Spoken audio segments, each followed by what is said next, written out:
8 newest cities in the UK. Throughout human history, new cities have been springing up and developing due to migration, trade routes, the fall of certain cities, and other reasons. Those cities usually existed initially as settlements, villages, or towns before gaining recognition as cities. There are numerous towns in the United Kingdom yearning to be made cities. Recently, 8 of such towns were awarded city status and are now to be counted among cities in the UK. That was done in celebration of the Queen's Platinum Jubilee. Interestingly, every UK nation had at least one representative on the list, which was also extended beyond the 4 nations. This video shed more light on these 8 newest cities in the UK, dubbed the New Jubilee Cities. Number 8. Wrexam, Wales. The Welsh city of Wrexham is our first point of call. The Welsh city, home to more than 61,000 people, is the administrative centre of Wrexham County Borough in Wales. Located between the Welsh mountains and the lower Dee Valley, it's close to the border with Cheshire in England. It's also home to Wrexham Football Club, established in 1864, believed to be the UK's 3rd oldest club. The club, which was formerly the one propagator of the city's name, is owned by 2 Hollywood stars, the actor Ryan Reynolds and Rob McElhenney, credited with the work It's Always Sunny in Philadelphia. The UNESCO World Heritage site Pontcysyllte Aqueduct, described as a masterpiece of creative genius, is close to the city. The city has also become home to the newly established National Football Museum of Wales. Wrexham was made Wales's 7th city. It was among almost 40 locations that submitted bids for city status in 2021 when applications opened. We say congratulations to the residents and people of Wrexham. Number 7. Stanley, Falkland Islands. Stanley, also known as Port Stanley, is the capital city of the Falkland Islands. Occupying an area of 2.5 square kilometres, it's on the island of East Falkland, situated on the north-facing slope, found in one of the wettest parts of the islands. The award of city status to Stanley is of particular significance for the royal family. This was the first time the competition for city status was opened to crown dependencies and overseas territories. It was won by this city with a population of about 2,500. Another significance of the award was that the members of the royal family have regularly visited or worked on the islands. For instance, during the Falklands War, Prince Andrew served as a helicopter pilot, flying HMS Invincible.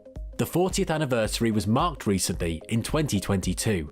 Besides, the late Duke of Edinburgh visited the islands in 1957.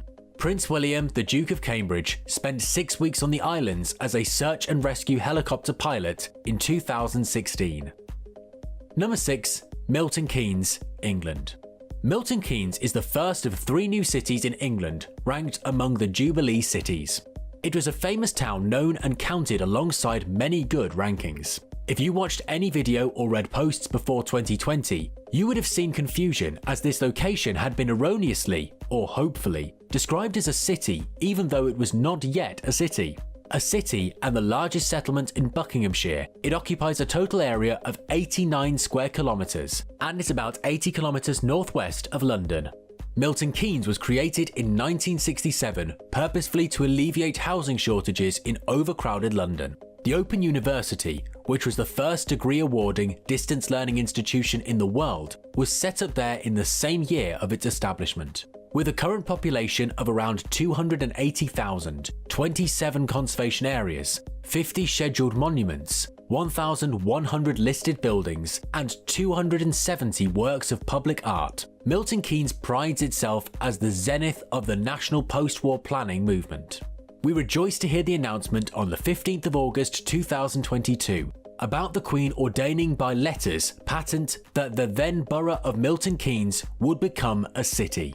Number 5. Dunfermline, Scotland. The award also reached Scotland and it was given to Dunfermline, now a city, parish and former royal borough. It is located in Fife on the high ground 5 kilometres from the northern shore of the Firth of Forth. The city, with a population of 58,508, used to be one of the royal seats of the Kings of Scotland during the Middle Ages. Also, Robert the Bruce was buried in Dunfermline Abbey in 1329.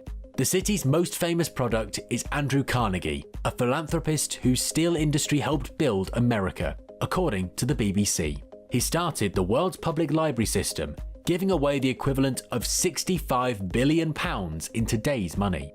Also, Robert the Bruce was laid to rest in Dunfermline Abbey in 1329. The city's annual fireworks display attracts around 30,000 people and 10,000 to their Christmas light event. Number 4. Douglas, Isle of Man. This is another location outside the Four Nations to be given the award.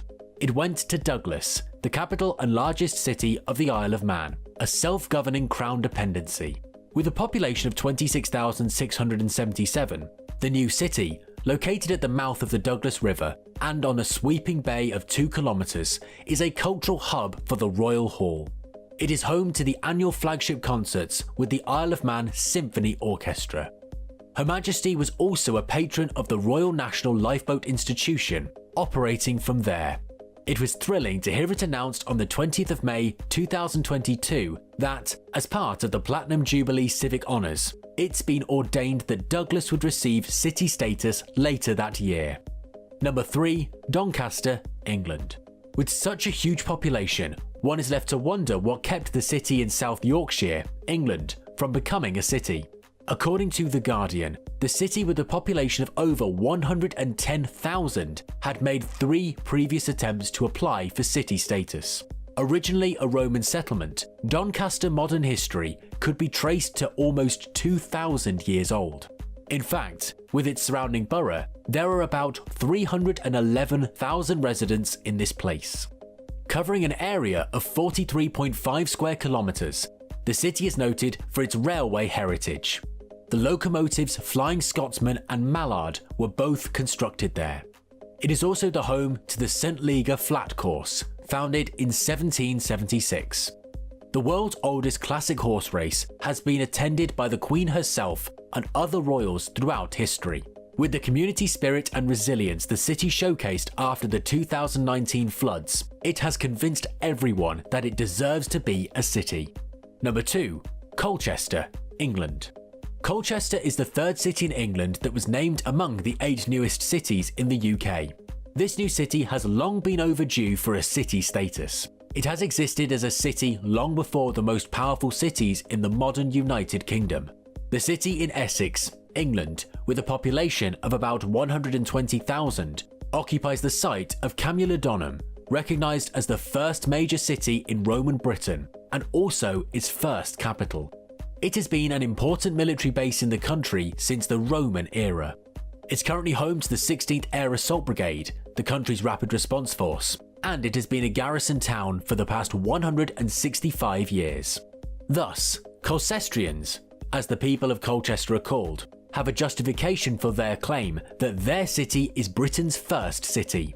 Meanwhile, Colchester is the second Essex town to become a city in recent times. According to the BBC, after Southend was given the status in October following the death of MP David Ames, who often championed its campaign for city status. Number 1. Bangor, Northern Ireland. Yes, we have a city from Northern Ireland on this list as mentioned earlier. The city is Bangor, a seaside town in County Down, on the southern side of Belfast, Lough. Bangor, with a population of about 64,600, is within the Belfast metropolitan area, 22 kilometres east of Belfast city centre. It is actually linked to the city by the A2 road and a railway line. Also, granted city status in 2022, Bangor became Northern Ireland's 6th city. Bangor's application to become a city was irresistibly rich, such that success was certainly sure at first glance. For example, historically it had served as a key site for Allied forces during the Second World War, thanks to its strategic location at the mouth of the Belfast Lough. Dwight D. Eisenhower, the Supreme Commander of Allied forces, gave a speech to 30,000 assembled troops at Bangor shortly before their ships left for Normandy and the D-Day attack. Other significant historical visitors over the years included the Queen and Duke of Edinburgh, who visited Bangor Castle in 1961 before taking their lunch at the Royal Ulster Yacht Club. That day, Prince Philip took part in a regatta race. Please, what's your thought about the award that celebrated Her Majesty's 70 years on the throne? Kindly let's continue this discussion in the comment section with your valued comments. Thank you for watching this video. Please don't forget to subscribe and turn on the notification bell.